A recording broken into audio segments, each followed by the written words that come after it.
আল্লাহ তুমি নাকি মৃতকে জীবিত করো, কেমন করে করো একটু দেখাও তো। আল্লাহ বলে ইব্রাহিম এটা কেমন কথা, আওয়ালাম তুমিন, তুমি নবী মানুষ কি প্রশ্ন করলে, তোমার বিশ্বাস হয় না?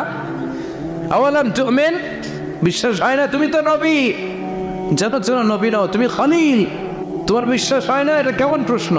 সাইয়েদনা ইব্রাহিম বললেন বালা, বিশ্বাস হয়, ওয়ালাকিন লিয়াতমাইন্না কলবি, কিন্তু দেখলে ভালো লাগবে।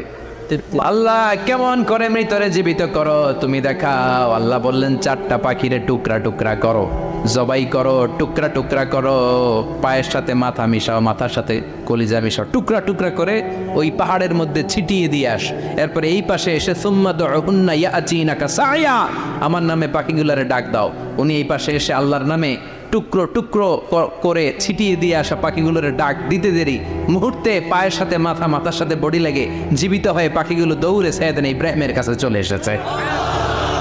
আল্লাহ তাআলা একজন প্রসিদ্ধ নবীর ব্যাপারে কিছু তথ্য দিয়েছেন, এই তথ্যগুলো আজকে আমরা শুনবো ইনশাআল্লাহ। পড়েন। রব্বুল আলামিন বলেন ওয়াইয ইবতালা إبراهيم ربه بكلمات فأتمهن قال إني جاعلك للناس إماما سبحان الله পড়েন। যেই নবীর ব্যাপারে আল্লাহ তথ্য দিলেন ওই নবীর নাম ইব্রাহিম আলাইহিস সালাম। সবাই বলেন কি নাম? চিল্লায় বলেন কি নাম? আল্লাহ বলেন নবী স্মরণ করুন সেই সময়ের কথা যখন আমি আমার খলিল ইব্রাহিমকে অনেকগুলো বিষয়ে পরীক্ষা করেছিলাম, আর আমার খলিল ইব্রাহিম প্রতিটা পরীক্ষায় গোল্ডেন এ প্লাস পেয়েছে। প্রতিটা পরীক্ষায় সফলতার সাথে আমার ইব্রাহিম উত্তীর্ণ হয়েছে। আর ফলাফল স্বরূপ আমি বলেছি ইন্নী জাইলুকা লিন্নাসি ইমামা। ইব্রাহিম এতগুলো কঠিন পরীক্ষা নিলাম, একটাও ফেল মানলাম না, সবগুলাই পাস, যাও।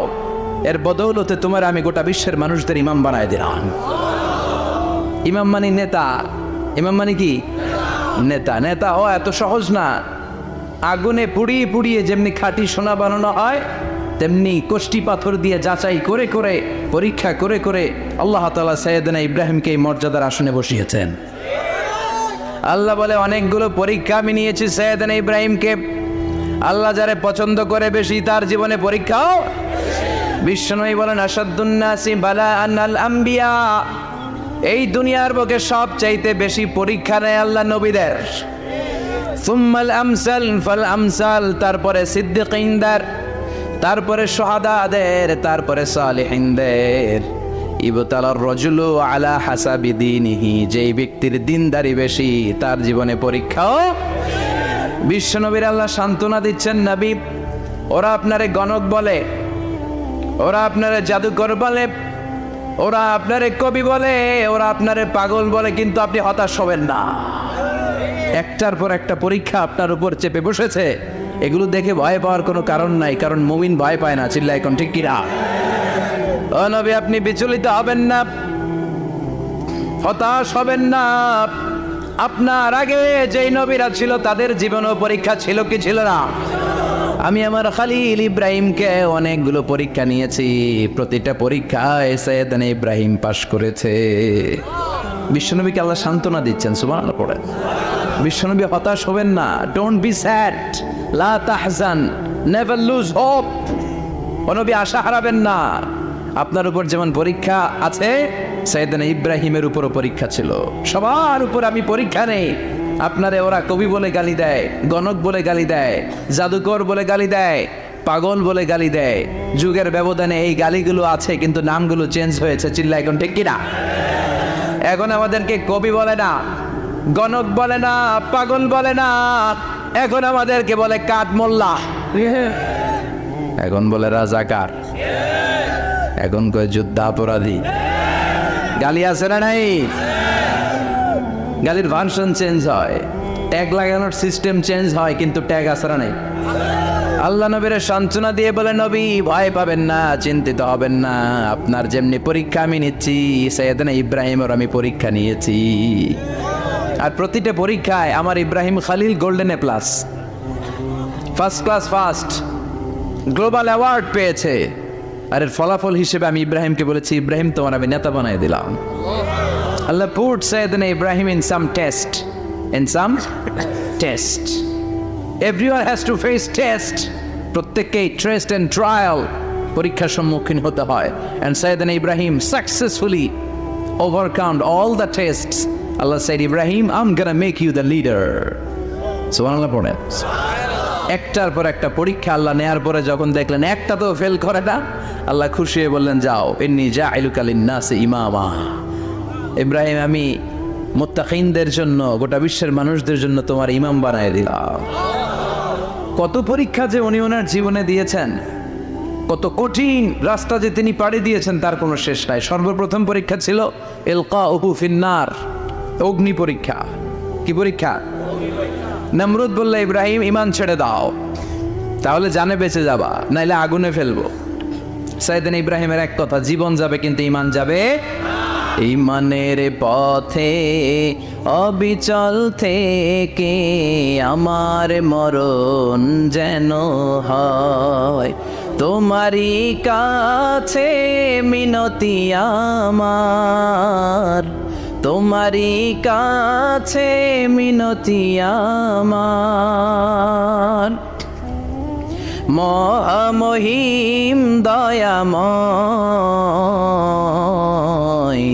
ঈমানের পথে অবিচল থেকে আমার মরণ যেন হয়। পড়ে না আমিন, আরো জোরে পড়ে না আমিন। নমরুদ বলে, ঈমান ছেড়ে দাও, তা না হলে আগুনে ফেলবো। সাইয়েদনা ইব্রাহিম বলে, জীবন যাবে কিন্তু ঈমান যাবে।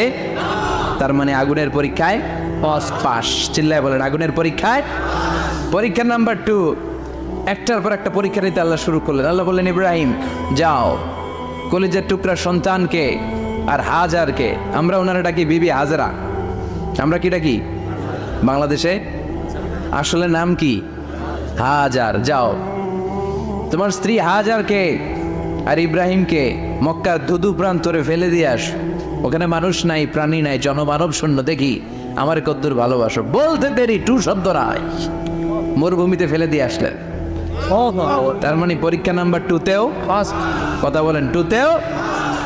পরীক্ষা নাম্বার 3, আল্লাহ বললেন, ইব্রাহিম দেখি তোমার হৃদয়ে আমার জায়গা কতটুকু, যাও কলিজার টুকরা সন্তান ইসমাইলের গলার মধ্যে তলোয়ার লাগাও। সাইয়েদনা ইব্রাহিম বিয়ে করার পর থেকে আল্লাহর কাছে চাইতে চাইতে শেষ, মাগা সন্তান হয় না। ওনার প্রথম সন্তানটা হয়েছিল সাইয়েদনা ইসমাইল যখন জন্মগ্রহণ করেছে, ইব্রাহিমের বয়স ছিল 86 বছর। আল্লাহ সুবহানাল্লাহ কইতে মনে চায় না। এই এলাকায় আসেনি 86 বছর বয়সে সন্তান হয়েছে? হ্যাঁ, এরকম শক্তিশালী পুরুষ কেউ আছে? 86 বছর বয়সে তো হাঁটতেই পারে না। সাইয়েদনা ইসমাইলকে যখন আল্লাহ তাআলা সাইয়েদনা ইব্রাহিমকে উপহার দিয়েছেন, তখন সাইয়েদনা ইব্রাহিমের বয়স, চিল্লায় বলেন কত?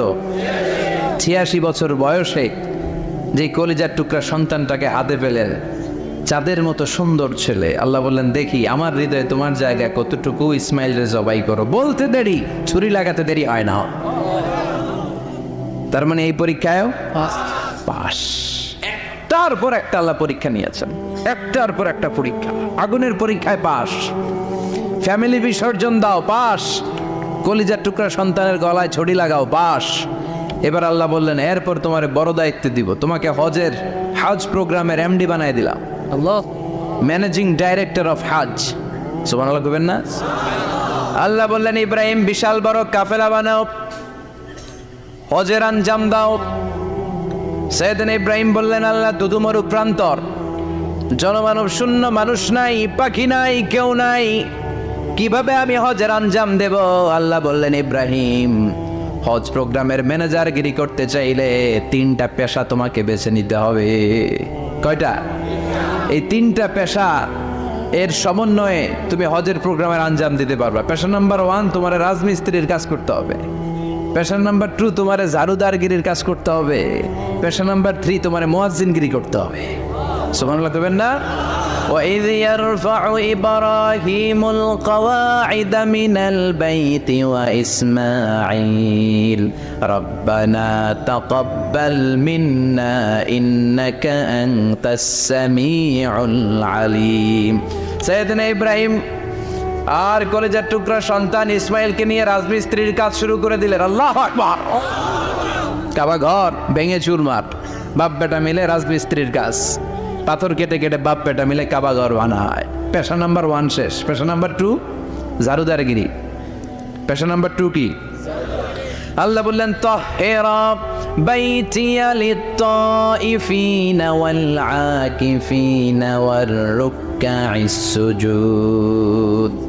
মসজিদেরি ঝাড়ু বারদার হোক আমারে হাত, শোনো আমারে মুনাজাত, শোনো শোনো ইয়া ইলাহি আমারে মুনাজাত, শোনো আমারে মুনাজাত। পড়েন আমিন। আল্লাহ বললেন তাহহিরা পরিষ্কার করো মানে ঝাড়ু দাও, বাইতি আমার কাবা ঘর, লিত-তাইফিনা তাওয়াফকারীদের জন্য, ওয়াল আকিফিনা ইতিকাফকারীদের জন্য, ওয়ার রুকআইস সুজুদ রুকুকারীদের জন্য, সিজদাকারীদের জন্য। ঝাড়ু দাও। বাপ বেটার রাজমিস্ত্রিগিরি শেষ, এবার ঝাড়ুদারগিরি শুরু। সুবহানাল্লাহ বলে। এরপর আল্লাহ বললেন 3 নম্বরে মুয়াজ্জিনগিরির কাজ করো। ওয়াআযিন ফিন-নাসি বিল হাজ্জি ইয়াতুকা রিজালাও ওয়া আলা কুল্লি দামিরি ইয়াতিনা মিন কুল্লি ফাজ্জিন আমিক। ঘর বানিয়েছেন, এই ঘরে তোমরা হজ করতে আসো। সাইয়েদনা ইব্রাহিম বললেন আল্লাহ আমি আর আমার পোলা ছাড়া কেউ নাই। কেউ আছে? মানুষ নাই, আপনারা কেউ নাই, আমি কার সামনে আযান দেব? আমি কার সামনে ঘোষণা দেব? আল্লাহ মানুষ নাই, প্রাণী নাই, পাখি নাই, দৃশ্যমান কিছু নাই, কোথায় আমি ঘোষণা দেব? আল্লাহ বললেন দাঁড়াও, দাঁড়িয়ে তুমি আজান দাও, ঘোষণা দাও। তোমার এই আজানের আওয়াজটা গোটা বিশ্বের সব মানুষের কানের ভেতরে আমি আল্লাহ পৌঁছে দেব। আযিন ফিন-নাস বিল হজ, হজের আজান দাও। উনি আজান দিলেন আইয়ুহান নাস ইত্তাখাযাল্লাহু বাইতান ফাহুজ্জু। আল্লাহ একটা ঘর বানিয়েছে, যাদের সামর্থ্য আছে হজে আসো। সুবহানাল্লাহ পড়েন। তৎকালীন সময়ে গোটা বিশ্বে যারা ছিল সবার কানের ভেতরে এই ঘোষণাটা মানে এই আজানটা পৌঁছে দিয়েছে কে?